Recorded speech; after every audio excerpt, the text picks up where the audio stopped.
نحمدہ ونصلی علی رسول الکریم اما بعد۔ صحیح البخاری کتاب التیمم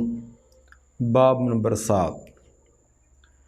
باب اذا خاف الجنوب علی نفسه المرض او الموت او خاف العطش تیمم۔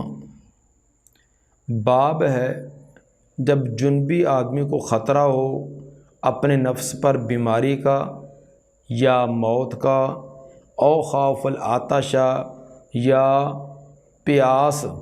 کا خوف ہو، ڈر ہو، تیمم ان تمام صورتوں کے اندر وہ تیمم کر سکتا ہے۔ جنابت کی حالت ہے، اس کو ڈر ہے کہ اگر پانی سے غسل کیا تو اس کا بیماری بڑھ جائے گی یا موت واقع ہو جائے گی، یا پانی غسل کے لیے استعمال کر لیا تو بعد میں پینے کے لیے نہ ملے گا۔ ان تمام خوف و خطرات کے وقت تیمم کر سکتا ہے۔ بعض لوگوں کے نزدیک جنبی کے لیے تیمم کرنے کی یہ قید ہے کہ موت یا عضو کے تلف ہونے کا خدشہ ہو، موت کا خطرہ ہو یا عضو کے ضائع ہونے کا خطرہ ہو تو تب وہ تیمم کر سکتا ہے۔ امام بخاری رحمہ اللہ یہ فرمانا چاہتے ہیں کہ پیاس کا خطرہ ہو تو تمام کے نزدیک تیمم جائز ہے۔ پانی اتنا قلیل مقدار میں ہے کہ اگر اس کو غسل کے لیے استعمال کر لیا یا وضو کے لیے استعمال کر لیا تو بعد میں پیاس کی وجہ سے آدمی کی جان کا خطرہ ہے، تو ایسی صورت کے اندر بھی وہ تیمم کر سکتا ہے اور پانی کو بچا سکتا ہے۔ تو جب پیاس کی شکل میں پیاس کا خطرہ ہو، خدشہ ہو، تو تب تیمم کیا جا سکتا ہے۔ اسی طرح بیمار ہونے کا خطرہ ہو یا بیماری کے بڑھنے کا خطرہ ہو تو تب بھی تیمم کر سکتا ہے۔ لازمی نہیں کہ موت یا عضو کے تلف ہونے کا خدشہ ہی ہو تو وہ تیمم کرے، بلکہ بیماری کے بڑھنے کے خطرے پر بھی تیمم کیا جا سکتا ہے، یا بیمار ہونے کا خطرہ ہو، بیماری کے بڑھنے کا خطرہ ہو، ان صورتوں میں بھی امام بخاری رحمہ اللہ فرماتے ہیں کہ تیمم کر سکتا ہے۔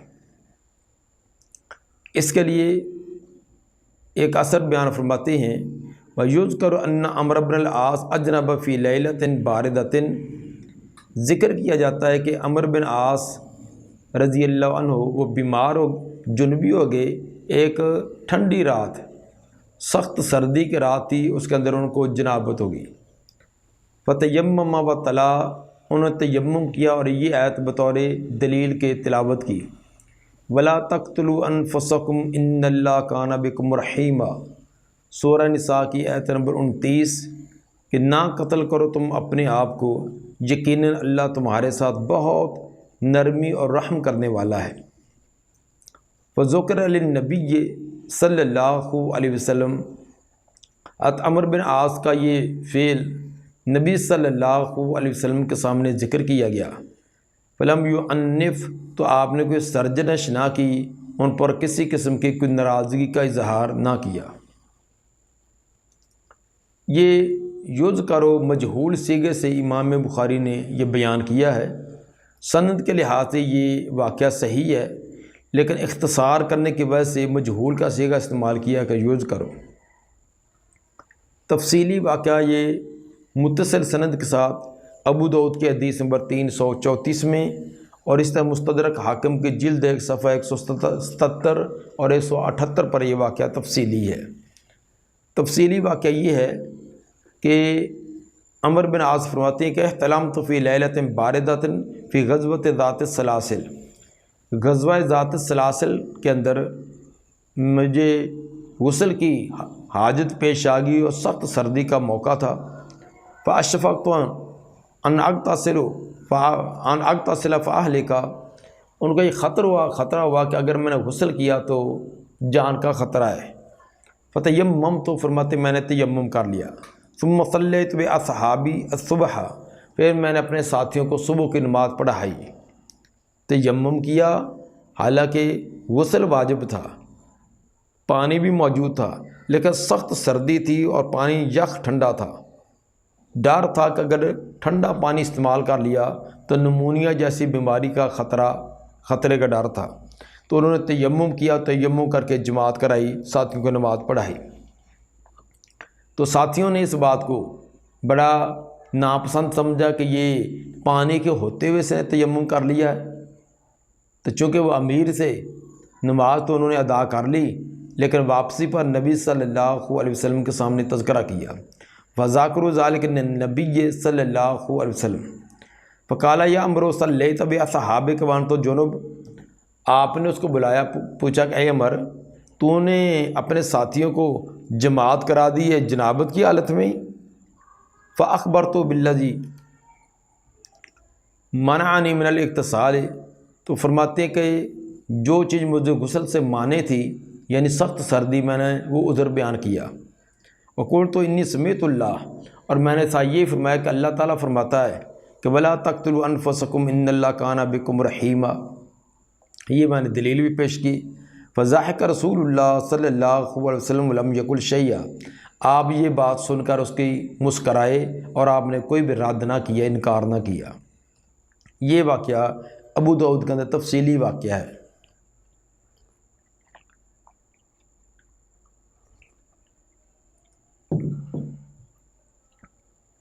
اس سے ثابت ہوا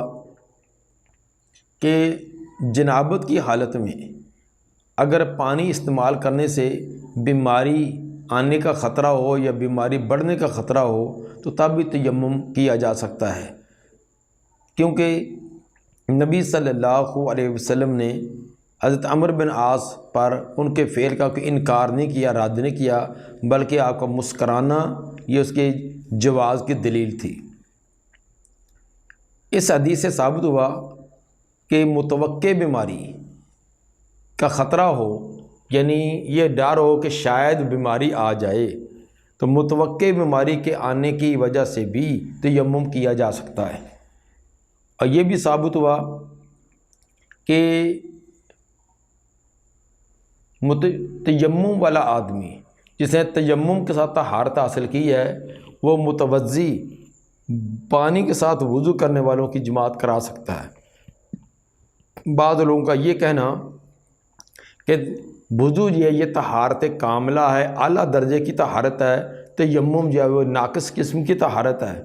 تو اعلیٰ درجے کی طہارت کرنے والا وہ امام بنے اور پیچھے مقتدی جو وہ تیمم والا ہوتی ہے تو درست ہے، لیکن تیمم والا اگر امام بنے جس کی ناقص طہارت ہے اور اعلیٰ طہارت والا مقتدی بنے، یہ درست نہیں ہے۔ یہ واقعہ درست نہیں ہے۔ جس طرح طہارت وضو سے ہوتی ہے، تیمم سے بھی اسی طرح طہارت حاصل ہو جاتی ہے۔ اور اس حدیث سے حافظ ابن حجر رحمہ اللہ نے یہ بھی استدلال کیا ہے کہ جواز الاجتہاد فی زمن نبی صلی اللہ علیہ وسلم کے زمانے میں بھی اجتہاد کرنے کی گنجائش تھی، جب نص سامنے نہ ہو۔ نص سامنے نہ ہوتی تو صحابہ کرام نبی کے زمانے کے اندر بھی اجتہاد کر لیتے تھے۔ حدیث نمبر 345، قال حدثنا بشر بن خالد قال حدثنا محمد هو غندر، محمد سے مراد محمد غندر ہیں، عن شعبۃ عن سلیمان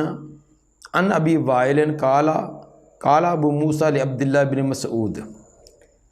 حضرت ابو موسیٰ اشعری رضی اللہ تعالیٰ عنہ نے سیدنا عبداللہ بن مسعود رضی اللہ تعالیٰ عنہ کو فرمایا کہ اذا لم تجد الماء لا تصلی، جب تجھے پانی نہ ملے تو نماز ادا نہیں کرے گا۔ جنبی ہے اور تیرے پاس پانی نہ ہو تو کیا تو نماز ہی نہیں پڑھے گا؟ جب تک پانی نہیں ملتا اور غسل نہیں کر لیتا کیا اسے انتظار میں رہے گا؟ قال عبداللہ بن مسعود رضی اللہ تعالیٰ فرمانے لگے لو رخصت لهم فی ھذا، اگر میں رخصت دے دوں لوگوں کو اس سلسلہ میں کہ آدمی جنبی ہے تو اس کو پانی استعمال کرنے میں کوئی دقت ہے، دشواری ہے، یا پانی نہیں تو ایسے شکل کے اندر میں اس کو تیمم کی رخصت دے دوں کہ تیمم کر کے نماز ادا کر لے، تو کان اذا واجد احدہم البرد، تو لوگوں میں سے جب کوئی ایک ٹھنڈک پائے، سردی پائے، قال ہاکذا، تو اسی طرح کر لے گا۔ لوگ تو پہلے آسانیاں تلاش کرتے ہیں، اگر ان کے لیے یہ دروازہ کھول دیا جائے کہ جنبی آدمی اگر وہ پانی استعمال کرنا مشکل ہے یا پانی نہیں ملتا تو تیمم کر کے، تیمم جو غسل کے قائم کام ہو جائے گا تو نماز ادا کر لے۔ اگر لوگوں کے لیے یہ آسانی دے دی گئی تو پھر لوگ اور آسانیاں تلاش کریں گے۔ مثلا پانی ٹھنڈا ہے، سردی کا موسم ہے، تو اس کو عذر بنا لیں گے کہ اور تھوڑی سی مشقت ہے، اس کو عذر بنا لیں گے۔ تو اس لیے وہ سمجھتے تھے کہ اس دروازے کو نہ ہی کھولا جائے تاکہ لوگ اس طرح کی اس میں آسانیاں تلاش کرتے کرتے کہ احکام اور مسائل میں تبدیلی نہ کر دیں۔ کالا ہاکذا، جب بھی ان میں سے کوئی ایک سردی کو پائے وہ اسی طرح کہے گا یہ کرنے سے مراد یعنی تیمم و صلی، تیمم کر لے گا اور نماز پڑھے گا کہ سخت سردی ہے، سردی میں پانی استعمال کرنا تھوڑا سا دشوار ہے، تو وہ آرام سے تیمم کر کے نماز پڑھنی شروع کر دے گا۔ کالا قلت فأین قول عمار لعمر، میں نے کہا پھر وہ حضرت عمار رضی اللہ تعالیٰ کے قول جو انہوں نے حضرت عمر رضی اللہ تعالیٰ کو فرمایا تھا اس کا کیا بنے گا، اس کے قول کی آپ کیا توجیہ کریں گے؟ اور حضرت عمار رضی اللہ تعالیٰ کا واقعہ مشہور ہے، کہتے ہیں عمار اور حضرت عمر رضی اللہ عنہ ایک سفر میں تھے تو دونوں کو جنابت کی حالت ہو گئی۔ حضرت عمار رضی اللہ تعالیٰ نے مٹی کا لیٹنی لگائی اور اس کے بعد نماز ادا کر لی۔ حضرت عمر رضی اللہ تعالیٰ نے ایسے نہ کیا تو واپسی پر نبی صلی اللہ علیہ وسلم کو بتلایا گیا تو آپ نے فرمایا کہ مٹی کے اندر لوٹ پوٹ ہونے کی تو یہ ضرورت نہیں تھی، بس اتنا ہی کافی تھا کہ ہاتھ مٹی پر مار کر چہرے کا اور ہتھیلیوں کا مسح کر لیتے، یعنی وہ تیمم جو عام معروف تیمم ہے وہی کر لیتے۔ تو جو وضو کے لیے تیمم جو وضو کے قائم کام ہوتا ہے، غسل کے قائم کام بھی وہی طریقہ ہے۔ تو اسی کی طرح اشارہ کرتے ہوئے ابو موسیٰ اشعری رضی اللہ تعالیٰ نے فرمایا کہ فأین قول عمار لعمر، جو حضرت عمار نے حضرت عمر کو فرمایا تھا پھر اس قول کا کیا بنے گا؟ قال انی لم ارا عمر کانیا بقول عمار،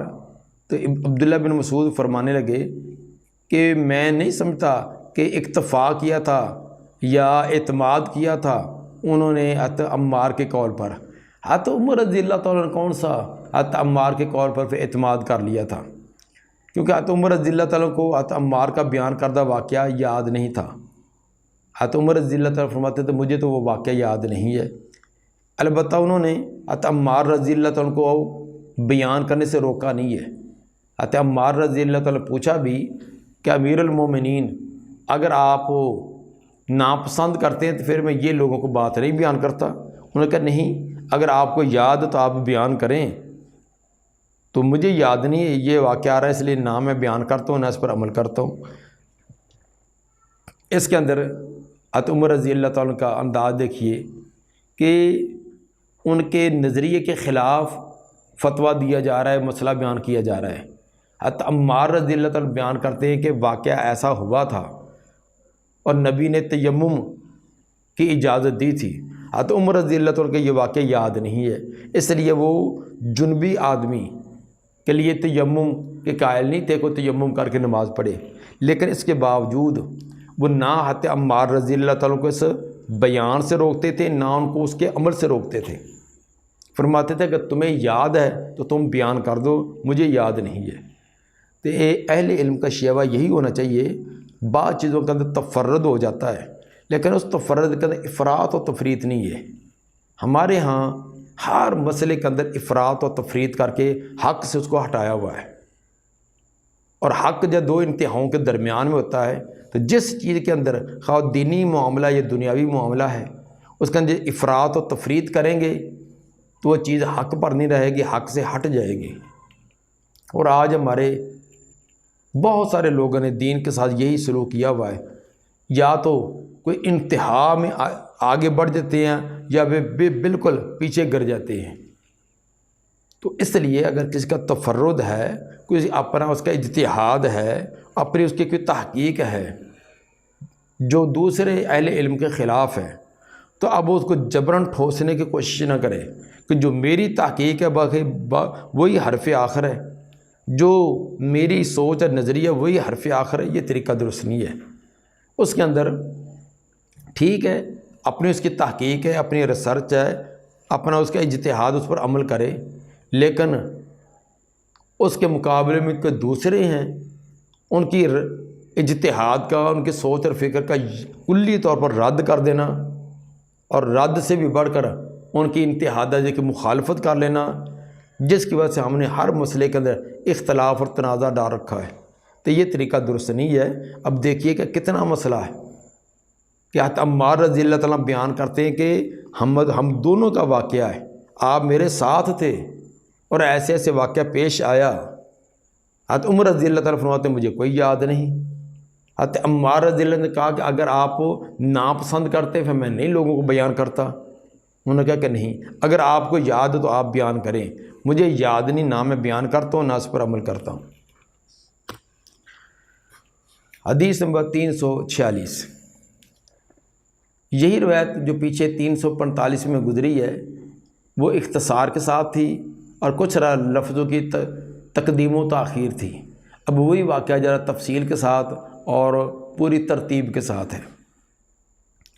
قال حدثنا عمر بن حفص قال حدثنا ابی قال حدثنا الاعمش قال سمعت شقیق بن سلمہ قال كنت عند عبد الله و ابی موسیٰ۔ شقیق بن سلمہ، ابو وائل شقیق بن سلمہ فرماتے ہیں کہ میں عبداللہ اور ابو موسیٰ رضی اللہ عنہما کے پاس تھا جب ان کا یہ آپس میں باس مباحثہ ہوا ہے، تو اس وقت میں بھی موجود تھا۔ فقال له ابو موسیٰ، ان کو ابو موسیٰ رضی اللہ تعالیٰ فرمانے لگے، ارأیتا یا ابا عبد الرحمن، مجھے بتلائیے تو صحیح اے ابو عبد الرحمن۔ ابو عبد الرحمن یہ عبداللہ بن مسعود رضی اللہ تعالیٰ کی کنیت تھی کہ مجھے یہ بتلاؤ کہ اذا اجنبا فلم یجد ماء، جب کہ جنبی ہو جائے اور پانی نہ پائے، آدمی جنبی ہو گیا ہے، اب پانی اس کو نہیں ملتا، کیف یصنع، وہ کیا کرے گا؟ فقال عبداللہ فرمانے لگے لا یصلی، کرنا کیا، وہ نماز نہ پڑھے، حتی یجد الماء، یہاں تک کہ پانی پا لے۔ عبداللہ بن مسعود رضی اللہ تعالیٰ اس بات کے قائل تھے کہ جنبی آدمی وہ تیمم نہ کرے بلکہ پانی کے انتظار میں رہے، اگرچہ نماز جب وہ وقت سے نکلی جائے قضا ہو جائے، جب اس کو پانی ملے غسل کرے، غسل کر کے وہ نماز ادا کرے۔ فقال ابو موسیٰ رضی اللہ تعالیٰ عنہ کو فرمانے لگے، فکیف تصنع بقول عمار، آپ حضرت عمار رضی اللہ تعالیٰ عنہ کے قول کے ساتھ پھر کیا معاملہ کریں گے؟ حین قال لہ النبی صلی اللہ علیہ وسلم، جب ان کو نبی صلی اللہ علیہ وسلم نے یہ فرما دیا تھا کہ کان یکفی کا، تجھے اتنا ہی کافی تھا۔ کیا کافی تھا؟ پھر آپ نے پورا بتلایا کہ دونوں ہاتھ زمین پر مارنے، چہرے کا اور ہتھیلیوں کا مسح کر لینا، یعنی تیمم کر لینا۔ قالا، تو ابن مسعود رضی اللہ تعالیٰ فرمانے لگے، علم تر عمر لم یقنع بذالک، پھر آپ یہ نہیں دیکھتے کہ حضرت عمر رضی اللہ تعالیٰ نے کون سا تسلیم کر لیا تھا ان کے قول کو۔ حضرت عمر رضی اللہ تعالیٰ نے تو ان کے قول پر اعتماد نہیں کیا تھا، جب اعتماد نہیں کیا تو ثابت ہوا کہ ان کا قول حجت و دلیل نہیں ہے۔ فقال ابو موسیٰ رضی اللہ تعالیٰ فرمانے لگے، فدعنا من قول عمار، ہمیں عمار کی بات چھوڑو، عمار کی بات کو تو چھوڑو۔ کیف تصنع بہذه الآیہ، تو اس آیت کے ساتھ کیا کرے گا؟ چلو اگر حضرت عمار کی بات آپ یہ دلیل دیتے ہیں کہ حضرت عمر رضی اللہ تعالیٰ نے ان کی بات کو تسلیم نہیں کیا تھا تو ہم بھی نہیں کرتے، چلو ان کی بات ایک منٹ کے لیے ٹھہریں، حضرت عمار کی بات کو چھوڑیں، لیکن کیف تصنع بہذه الآیہ، اس آیت کے ساتھ کیا کرے گا؟ آیت سے مراد تھا اولا مستم النساء، کہ جہاں تیمم کا حکم دیا ہے کہ تم قضائے حاجت سے آئے ہو، تمہارا وضو ٹوٹ گیا ہو یا تم نے بیویوں کو چھوا ہو اور پانی نہ ہو تو تم تیمم کر لو۔ گویا کہ بے وضو آدمی اور جنبی آدمی دونوں کے لیے تیمم کی اجازت دی گئی ہے، تو یہ تو قرآن کی آیت ہے، اب اس کا کیا کرو گے؟ فما درا عبداللہ ما یقول، پس نہ جان سکے عبداللہ کو کیا کہیں، اس چیز کا وہ جواب نہ دے سکے کہ حضرت عمار رضی اللہ تعالیٰ کی بات کا تو جواب دے دیا ہے لیکن قرآن کی آیت موجود ہے۔ اس سے یہ بھی ثابت ہوا کہ قرآن کی آیت اولا مستم النساء، کہ تم نے عورتوں کو چھوا ہو، یا چھونے سے مراد مباشرت ہے، لمس بالید مراد نہیں ہے، جس طرح امام شافعی رحمہ اللہ کا نظریہ ہے کہ مرد یا اپنی بیوی کو لمس کر لے، ہاتھ بھی لگا دے تو اس کو وضو کرنا پڑے گا۔ تو یہاں لمس سے مراد جو وہ مباشرت ہے۔ دلیل اس کی یہ ہے کہ جب ابو موسیٰ رضی اللہ تعالیٰ نے یہ آیت پیش کی تو عبداللہ بن مسعود رضی اللہ تعالیٰ نے آگے سے خاموشی اختیار کر لی۔ اگر لمس کا معنی ہاتھ لگانا ہوتا تو ہاتھ لگانے سے تو صرف وضو ٹوٹتا ہے، امام شافعی کے نزدیک بھی وضو ٹوٹتا ہے، ہاتھ لگانے سے جنبی تو نہیں آدمی ہوتا۔ تو اگر لمس سے مراد لمس بالیاد ہوتا تو عبداللہ بن مسعود رضی اللہ تعالیٰ عنہ آگے یہ جواب دے دیتے کہ یہاں تو لمس سے مراد لمس بالیاد ہے جس سے وضو ٹوٹتا ہے، تو وضو نہ ہونے کی صورت میں تو تیمم کیا جا سکتا ہے، پانی نہ ہو تو ثابت ہوا کہ صحابہ کرام بھی یہ لمس سے مراد مباشرت اور بیوی کے ساتھ تعلقات مراد لیتے تھے، نہ کہ ہاتھ کا چھونا مراد ہے۔ فقال ان لو رخصنا لهم فی ھذا، تو ابن مسعود فرمانے لگے بھی یار اصل میں بات یہ ہے کہ بے شک لوگ اگر ہم رخصت دے دیں ان لوگوں کو فی ھذا، اس طرح کہ جب پانی تمہیں نہیں ملتا یا دشوار ہو گیا ہے تو جنبی ہو تو تم جنبی آدمی تیمم کر لے، اگر یہ رخصت دے دیں تو لأوشکا اذا بارد علی احدہم الماء، قریب ہے کہ جب ٹھنڈا ہو ان میں سے کسی ایک پر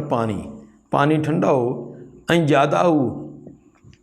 وہ اس وضو کو چھوڑ دے گا، وہ تیمم کر کے بیٹھ جائے گا۔ عبداللہ بن مسعود رضی اللہ تعالیٰ نے فرمایا کہ یہ بات تو ٹھیک ہے جو آپ فرماتے ہیں، لیکن ہم یہ فتویٰ اس لیے نہیں دیتے کہ لوگ تو پہلے آسانی والی چیزیں تلاش کرتے ہیں۔ اگر ان کو یہ پتہ چل گیا کہ جنبی آدمی بھی اگر پانی استعمال کرنا اس کے لیے مشکل ہے تو تیمم کر لے، آسان کام ہے، تو معمولی سی سردی ہوئی کہ اور عذر ہوا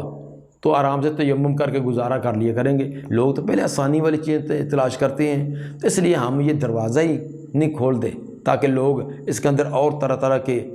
گنجائشیں اور آسانیاں نکالتے رہیں۔ فقلت لشقیق، میں نے شقیق سے پوچھا، یہ بھی کہنے والے امام عامش ہیں، امام عامش نے اپنے شیخ شقیق بن سلمہ اس سے پوچھا، فإنما قال عبداللہ لہذا، عبداللہ بن مسعود رضی اللہ تعالیٰ عنہ اسی لیے ناپسند کرتے تھے جنبی آدمی کا تیمم کرنے کو، جو ابن مسعود ناپسند کرتے تو اس کی علت یہی تھی کہ اگر لوگوں کو اجازت دے دی تو لوگ اور اس کے اندر آسانی والی چیزیں تلاش کرتے جائیں گے۔ قال نعم، نے کہا کہ ہاں یہی وجہ ہے، وجہ یہی ہے، اسی لیے میں یہ فتویٰ نہیں دیتا کہ لوگ اور آسانیاں پیدا کرتے کرتے مسئلے کی اصل حقیقت کو ہی تبدیل کر دیں۔ تو گویا کہ آیت کی ابن مسعود رضی اللہ تعالیٰ نے تعویل کر کے جنبی کے لیے تیمم جائز قرار نہ دیا، لیکن ابو موسیٰ نے ان پر کوئی فتویٰ نہیں لگایا۔ اب یہاں بھی دیکھیے کہ لمس اولا مستم النساء آیت کے اندر بھی انہوں نے یہ کہا کہ اگر ہم یہی مفہوم لوگوں کو بتلا دیں تو لوگ اور آسانی والے دروازے کھول لیں گے۔ اس آیت کے اندر اب انہوں نے ایک تعویل کی ہے، عمار رضی اللہ تعالیٰ کے قول میں بھی تعویل کی ہے، لیکن ابو موسیٰ رضی اللہ تعالیٰ نے پر کوئی فتویٰ نہیں جاڑ دیا، یہ نہیں کہہ دیا کہ تم نے آیت کے خلاف یہ تعویل کر کے اور عمار رضی اللہ تعالیٰ کے قول کے خلاف کر کے تم فلاں ہو گئے، جو کہ ہمارے بعض علماء کا طریقہ ہے، فتویٰ نے ان پر لگایا۔ تو ثابت یہ ہوا کہ ذاتی ضد نہ ہو، اگر ذاتی ضد اور انکار کی وجہ سے صرف اپنے مسلک کو بچانا مقصود نہ ہو، انسان اپنی سوچ اور فکر پوری استعمال کرے، پھر بھی وہ ایک اس کا ذہن بنتا ہے کہ اس آیت کا، اس حدیث کا مطلب فلاں ہے۔ ضد کی وجہ سے نہیں ہے، ذاتی مفاد کی وجہ سے نہیں ہے، اپنے کی نظریات اور اپنے مسلک کا دفاع کے لیے نہیں ہے، بلکہ پورا قرآن اور حدیث پر عمل کرنے کا ذوق اور شوق ہے۔ لیکن آیت کا یا حدیث کا معنی وہ یہ سمجھا ہے جو دوسرے علماء کے سے مختلف ہے، تو ایسے آدمی کو سمجھا تو آپ سکتے ہیں، لیکن تان و تشنیع کرنا یہ درست نہیں ہے۔ لیکن جو جانتا ہے کہ آیت یہ ہے، حدیث یہ ہے، مانتا بھی ہے، لیکن اپنے ذاتی مفاد کے لیے اس کے خلاف کرے، اپنے کسی امام کا دفاع، اپنے شیخ اور حضرت کا دفاع کرنے کے لیے کہ ان کے قول کے خلاف، ان کے فتوے کے خلاف بات جاری ہے، اور تسلیم بھی کرے کہ حق بات، راجح بات، درست بات فلاں کی ہے کیونکہ وہ قرآن کے مطابق یا حدیث کے مطابق ہے، لیکن چونکہ ہم فلاں امام کی پیروی کرنے والے ہیں، ان کے پیچھے چلنے والے ہیں، اس لیے ہم ان کی بات مانیں گے، یہ انتہائی خطرناک سوچ اور فکر ہے۔ لیکن اگر ذوق، شوق، نظریہ، سوچ یہی ہے کہ میں قرآن پر ہی عمل کرنا ہے، فرمان رسول پر ہی عمل کرنا ہے، اور پوری امانت و دیانت کے ساتھ اس نے نص کو سمجھنے کی کوشش کی ہے، تو سمجھنے کے مطابق اس کے ایک ذہن کے اندر اس کا مفہوم ایک آیا ہے، اور اس مفہوم کے مطابق وہ عمل کرتا ہے، آگے بتلاتا ہے، تو اس کے اندر راجح مرجوع والی شکل، اس کو سمجھانے والی بات یہ تو کر سکتے ہیں، اس کا رد کر کے اس پر طرح طرح کے فتوے لگانا یہ درست نہیں ہے۔ صحابہ کرام کا طریقہ کار یہی تھا۔ دعا ہے کہ اللہ تعالیٰ میں نبی صلی اللہ علیہ وسلم کے فرامین کو سمجھ کر ان کے مطابق عمل کرنے کی توفیق عطا فرمائے۔ سبحان ربک رب العزت عما یصفون وسلام علی المرسلین والحمد للہ رب العالمین۔